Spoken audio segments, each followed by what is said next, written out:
Оқушылар, бүгін біз жаңа дыбыспен танысатын боламыз. Бізде жаңа дыбыс К дыбысы. К дыбысы дауыссыз дыбыс. Әрине ол сәйкесінше көк үйде тұрады. К. Тіл дыбысы арты дыбыстарының қатарына жатады екен. К дыбысын айтқан кезде ернімізді жиырамыз, және тіл артқа қарай жылжиды екен. Енді К дыбысынан басталатын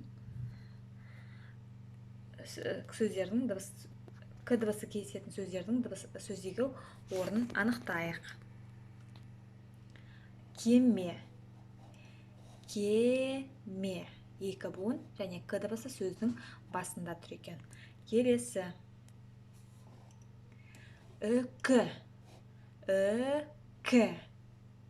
Бұл жерде К дыбысы сөздің ортасында тұр екен. Үйрек. К дыбысы сөздің соңында тұр екен.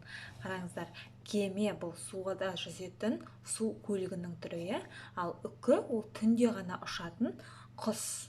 Үйрек, мінекей ол үй жағдайында, үй құсына да жатады, құсымыз екен.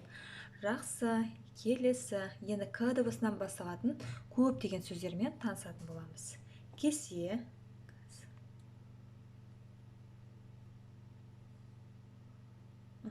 Кесе.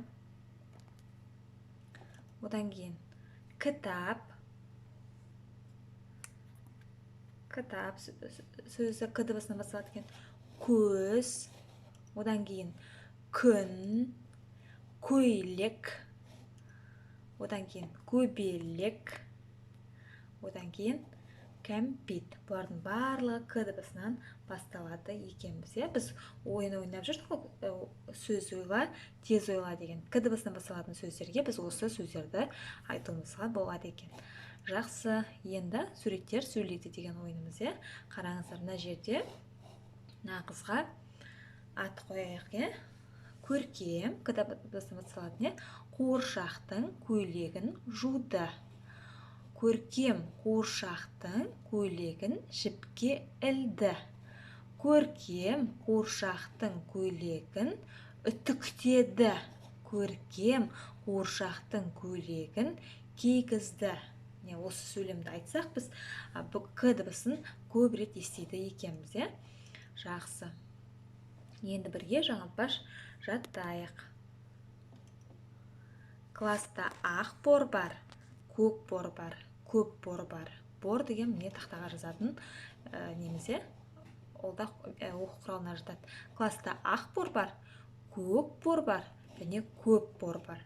Бірге қайдалап жаттаймыз, балалар. Балалар, сау болыңыздар, кері байланыс күтемін. К дыбысы бар сөздерді буынға бөлеміз және сөздегі дыбыс орнын анықтаймыз. Және суреттер желісімен суретті баяндауға тырысамыз. Сонымен қатар жаңылтпашты жаттап алайық. Класста ақ бор бар, көк бор бар, көп бор бар. Бұл жерде К дыбысынан басталып тұрған класс, көк, көп деген сөздер екен. Жақсы, балалар, сау болыңыздар, кері байланыс күтемін.